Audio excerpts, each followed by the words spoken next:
చైనాతో సంబంధాలు మెరుగుపరుచుకోవాలని భారత్ భావిస్తోంది. ఇందులో భాగంగానే తాజాగా రక్షణ మంత్రి రాజ్నాథ్ సింగ్ చైనా పర్యటనకు వెళ్లారు. ఈ సందర్భంగా సరిహద్దు వివాదాల పరిష్కారమే లక్ష్యంగా ఒక కీలక ఫార్ములాను చైనాకు రాజ్నాథ్ సింగ్ సూచించారు.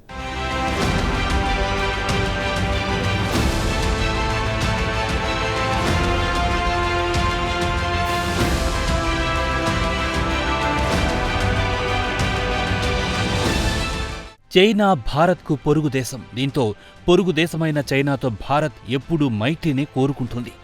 అయితే ఈ విషయంలో డ్రాగన్ కంట్రీ వైఖరి భిన్నంగా ఉంటుంది. ఒక మాటలో చెప్పాలంటే చైనాది వంకర బుద్ధి. మాట మీద నిలబడడం అనేది చైనా చరిత్రలోనే లేదు. ఆయా సందర్భాలను బట్టి చైనా మాటలు మారుస్తుంటుంది. ఈ విద్యలో చైనా ఆరితేరిందనే చెప్పుకోవాలి.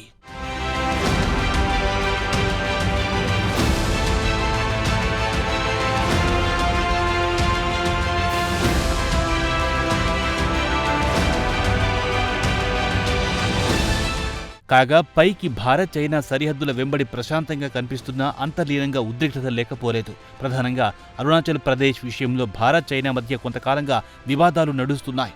అరుణాచల్ ప్రదేశ్ తమ భూభాగమని భారతదేశం ఎన్నిసార్లు చెప్పినా డ్రాగన్ చైనా వినిపించుకోవడం లేదు. అరుణాచల్ ప్రదేశ్ తమదేనంటూ చైనా ఎప్పటికప్పుడు కొత్త పల్లవి అందుకుంటూ ఉంటుంది. కాగా దాదాపు 2 ఏళ్ల కిందట చైనా రక్షణ మంత్రిత్వ శాఖ అధికార ప్రతినిధి ఒకరు మరోసారి ఇదే పాట పాడారు. దీనిని భారత్ ధీటుగా తిప్పికొట్టింది.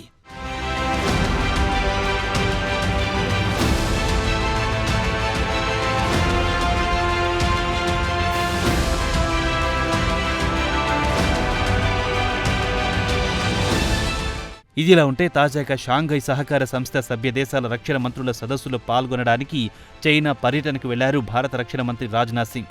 ఈ పర్యటనలో భాగంగా చైనా రక్షణ మంత్రి అడ్మిరల్ డాంగ్ జూన్తో రాజ్నాథ్ సింగ్ భేటీ అయ్యారు. ఈ సందర్భంగా ఉభయ దేశాలకు చెందిన అనేక అంశాలు ప్రస్తావనకొచ్చాయి. ప్రధానంగా సరిహద్దుల దగ్గర ఉద్రిక్తతలు పరిష్కారానికి రాజ్నాథ్ సింగ్ ఒక ఫార్ములా సూచించారు. ఈ ఫార్ములాలో 4 అంశాలున్నాయి.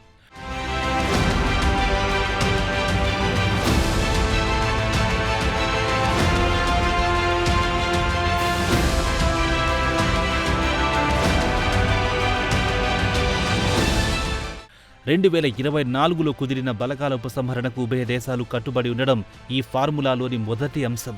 అలాగే ఉద్రిక్తతలను తగ్గించడానికి 2 దేశాలు నిరంతరం ప్రయత్నించడం రెండో అంశం. ఇక 3వ అంశం అత్యధిక కీలకమైంది. సరిహద్దులను అధికారికంగా గుర్తించడాన్ని 3వ అంశంగా ఫార్ములాలో పేర్కొన్నారు రాజ్నాథ్ సింగ్. ఇక చివరగా ఎప్పుడైనా విభేదాలు నెలకొంటే వాటిని తొలగించి ద్వైపాక్షిక సంబంధాలు బలోపేతం చేసే దిశగా ప్రత్యేక ప్రతినిధి వ్యవస్థను కొనసాగించడం మరో అంశం.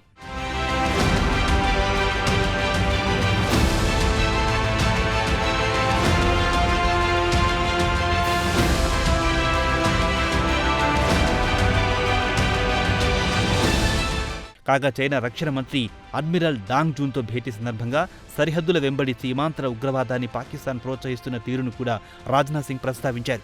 ఇందులో భాగంగా ఏప్రిల్లో జమ్మూ కశ్మీర్లోని పహల్గాంలో పాక్ ప్రేరేపిత ఉగ్రవాదులు దాడులు జరిపి అమాయకులైన 26 మంది ప్రాణాలను బలిగొన్న దారుణ సంఘటనను కూడా రాజ్నాథ్ సింగ్ ప్రస్తావించారు. ఇందుకు ప్రతిగానే భారత్ ఆపరేషన్ సింధూర్ చేపట్టినట్టు రాజ్నాథ్ సింగ్ మరోసారి వెల్లడించారు.